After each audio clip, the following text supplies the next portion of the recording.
Good evening class 10th. This is Divya Jyoti Srivastava and we are studying biology. हम biology का first chapter life processes पढ़ रहे थे.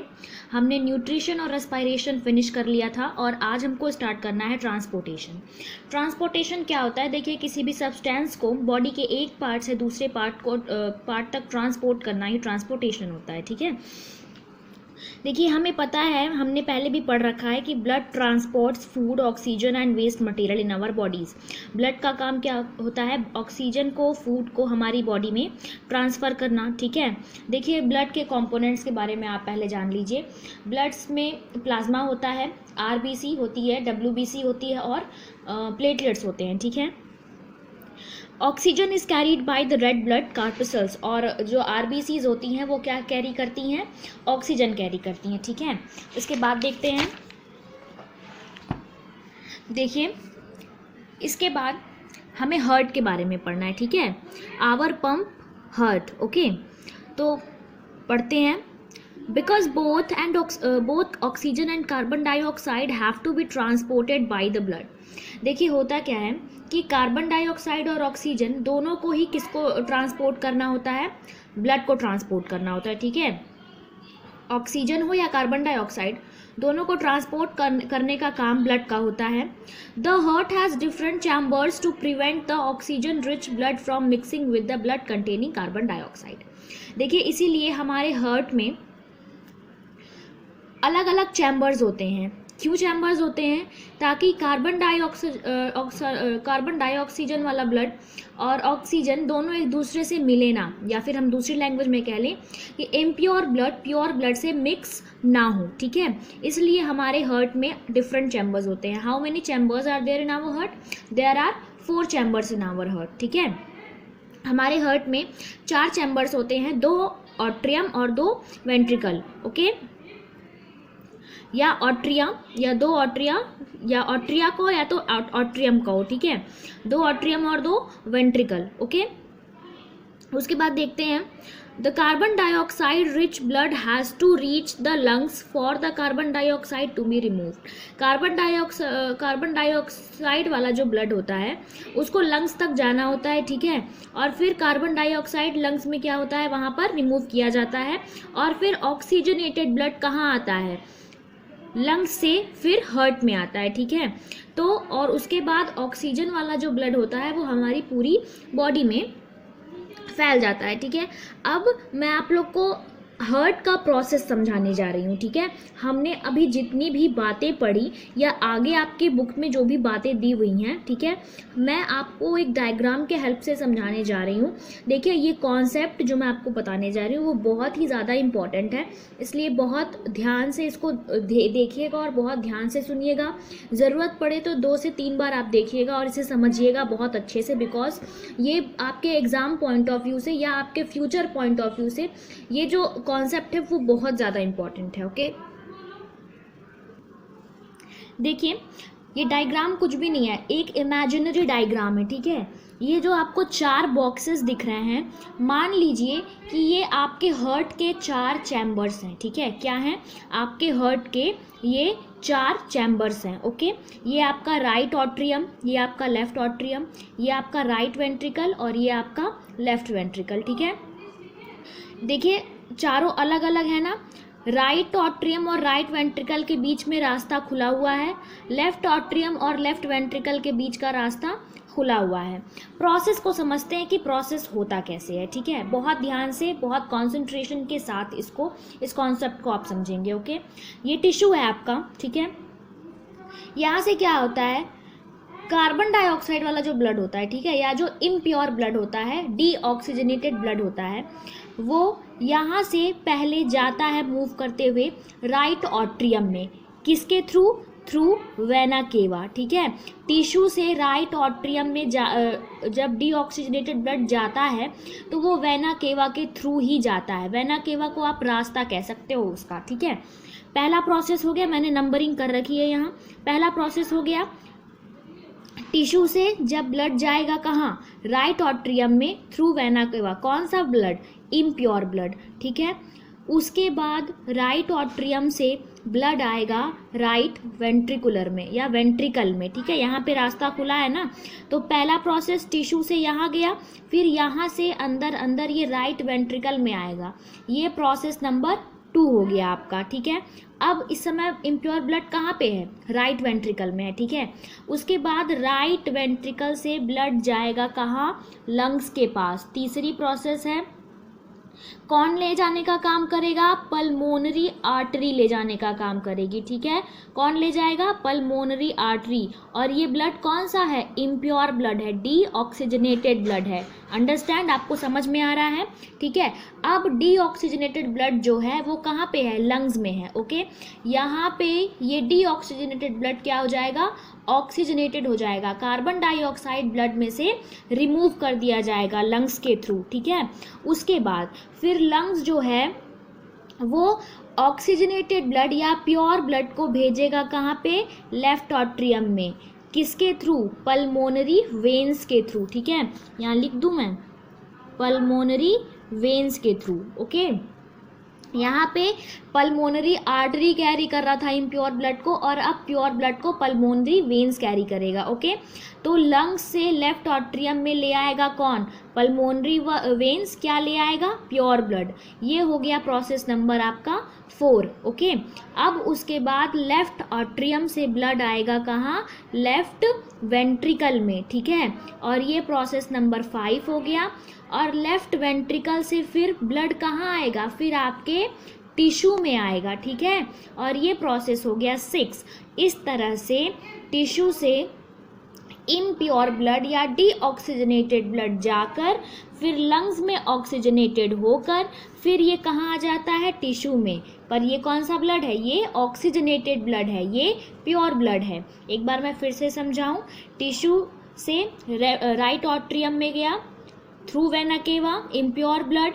उसके बाद राइट ऑट्रियम से राइट वेंट्रिकल में आया, दूसरा प्रोसेस।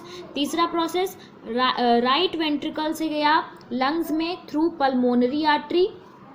उसके बाद चौथा प्रोसेस लंग्स से फिर लेफ्ट ऑट्रियम में आया थ्रू पल्मोनरी वेन्स। यहाँ पे ब्लड क्या हो गया? प्योर, क्योंकि जो इम्प्योर ब्लड था उसको लंग्स ने प्योर कर दिया, डीऑक्सीजनेटेड ब्लड को ऑक्सीजनेटेड कर दिया। उसके बाद लेफ्ट ऑट्रियम से ब्लड कहाँ आएगा? लेफ्ट वेंट्रिकल में, ठीक है। और फिर लेफ्ट वेंट्रिकल प्योर ब्लड किसको भेज देगा? टिश्यू को। तो आपका जो ब्लड का ट्रांसपोर्टेशन है, इम्प्योर ब्लड से प्योर ब्लड का जो ट्रांसपोर्टेशन है वो कुल कितने प्रोसेसेस में ख़त्म हो रहा है? 6 प्रोसेसेस में। आई होप कि ये कॉन्सेप्ट आपको समझ में आ गया होगा। अगर ये कॉन्सेप्ट नहीं समझ में आएगा तो फिर आपको ट्रांसपोर्टेशन कभी समझ में नहीं आएगा, ओके। अब देखिए, हमने पढ़ लिया कि ब्लड का ट्रांसपोर्टेशन कैसे हो रहा है।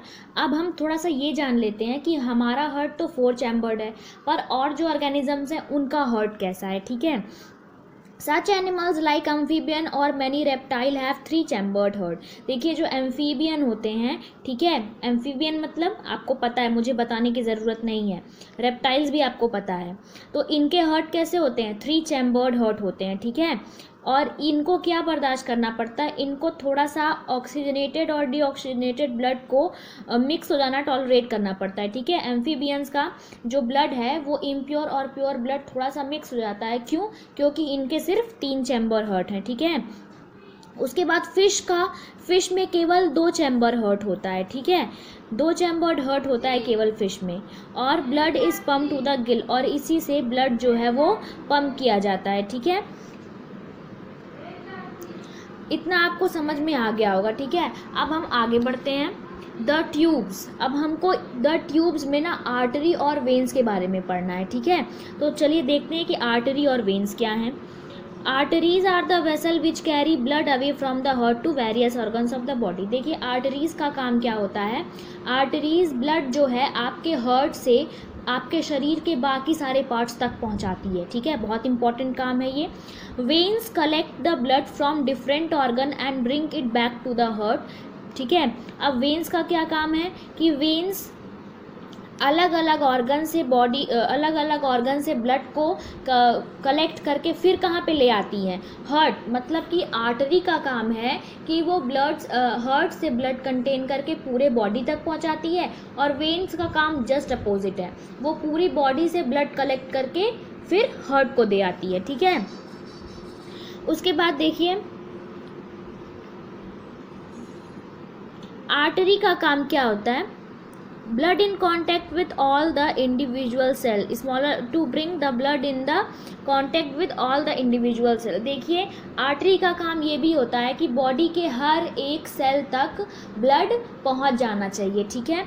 मेंटेनेंस बाय प्लेटलेट्स, देखिए इसमें क्या होता है, मैं आपको कॉन्सेप्ट केवल समझा रही हूँ, अगर हम लाइन वाइज पढ़ेंगे तो मे बी आपको ना समझ में आए, ठीक है, इसलिए आप कॉन्सेप्ट समझिए, ओके। तो मेंटेनेंस बाय प्लेटलेट्स क्या होता है, अब देखो प्लेटलेट्स ये होता है कि मान लो आपको चोट लग जाती है और ब्लीडिंग होने लगती है, ठीक है, तो ब्लीडिंग रुकती कैसे है, अब अगर ब्लीडिंग रुके ही ना, होते जाए फिर तो ब्लड लॉस हो जाएगा ना, आपके शरीर से सारा ब्लड खत्म हो जाएगा, फिर हाउ विल यू सर्वाइव, आप सर्वाइव नहीं कर पाओगे। तो प्लेटलेट्स का क्या काम होता है, प्लेटलेट्स का काम होता है ब्लड क्लॉट करना, ठीक है, ब्लड को क्लॉट कर देना, वो ब्लड को क्या करता है, जमा देता है, इससे बहुत ज़्यादा ब्लड लॉस नहीं हो पाता है।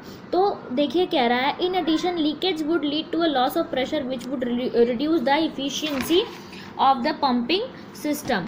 To avoid this the blood has platelet cell which circulate around the body and plug these leaks by helping to clot the blood at these point।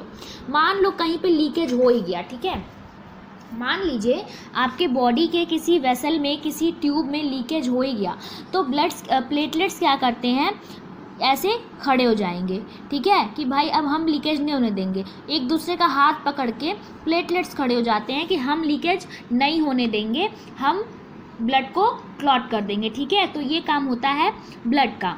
अब देखते हैं लिम्फ का क्या काम होता है, ठीक है। It is similar to the plasma of the blood. देखिए लिम्फ जो होता है वो ब्लड के प्लाज्मा के ही तरह होता है, लेकिन जो लिम्फ होता है वो कलरलेस होता है और प्रोटीन बहुत कम मात्रा में कंटेन करता है। कलरलेस का मतलब इसका कोई कलर नहीं होता है। Lymph carries digested and absorbed fat from intestine. Lymph क्या कैरी करता है, इसका फंक्शन क्या होता है, ये जो फैट डाइजेस्टेड और एब्जॉर्ब्ड होता है, मतलब जो सेल्स होती हैं, जो फैट वो डाइजेस्ट कर चुकी होती हैं या अब्जॉर्ब कर चुकी होती हैं, लिम्फ उनको कैरी करता है, ठीक है। देखिए हमने लिम्फ पढ़ा और आर्टरी वेन्स के बारे में पढ़ लिया, प्लेटलेट के बारे में पढ़ा, हार्ट के बारे में तो बहुत अच्छे से पढ़ लिया, ठीक है। अब आपको कमेंट सेक्शन में कमेंट ये करना है कि क्रोकोडाइल के कितने चैम्बर्ड हार्ट्स होते हैं, ठीक है, सॉरी क्रोकोडाइल के हार्ट के कितने चैम्बर्स होते हैं। दूसरी चीज़ ट्रांसपोर्टेशन इन प्लांट्स बाकी है, वो मैं नेक्स्ट वीडियो में आपको बताऊंगी। नेक्स्ट वीडियो जो आएगी उसमें आप एक्सक्रीशन पढ़ेंगे और ट्रांसपोर्टेशन इन प्लांट्स पढ़ेंगे, ठीक है। एक चीज़ मैं आपको बता दूं, फंक्शन ऑफ ब्लड, मैं आपको कुछ फंक्शंस बताती हूँ, 3 फंक्शन बताऊंगी, बाकी 3 फंक्शन आपको खोज के बताने हैं, ठीक है। देखिए ब्लड का पहला फंक्शन होता है गैसियस एक्सचेंज करना, ठीक है, बॉडी के अंदर गैस एक्सचेंज करना किसका फंक्शन होता है, ब्लड का फंक्शन होता है। दूसरा फंक्शन होता है क्या करना, ब्लड क्लॉट करना, ठीक है, ब्लड को क्लॉट करता है, कौन क्लॉट करता है, प्लेटलेट अभी पढ़ा ना, तो प्लेटलेट किसका काम है, प्लेटलेट जो होता है वो ब्लड का ही तो कंपोनेंट है, तो क्लॉटिंग कौन करता है, प्लेटलेट करता है, ठीक है। उसके बाद तीसरी चीज़ है कि ये क्या करता है, एंटीबॉडीज़, इम्यूनिटी को थोड़ा सा स्ट्रॉन्ग बनाता है, ठीक है। या फिर आप कह सकते हो कि ब्लड जो होता है वो सर्कुलेट तो होता ही है ना, तो उससे उसके सर्कुलेशन से वाइब्रेशंस होती हैं बॉडी में, ठीक है। हमने इतना जान लिया ब्लड के बारे में, अब 2-3 चीज़ें आप मुझे बताओगे, ठीक है, कमेंट सेक्शन में कमेंट करके। अगर कोई इशू आता है तो आप वो भी बताना, फिर मैं आपको अच्छे से सर्च करके बताऊंगी, ठीक है। ब्लड जो होता है हमारे अंदर ऐसे सेल्स को पैदा करता है जो क्या करती हैं, लड़ती हैं, ठीक है, फाइट करती हैं, किससे, इन्फेक्शन से या डिजीज़ से फाइट करती हैं।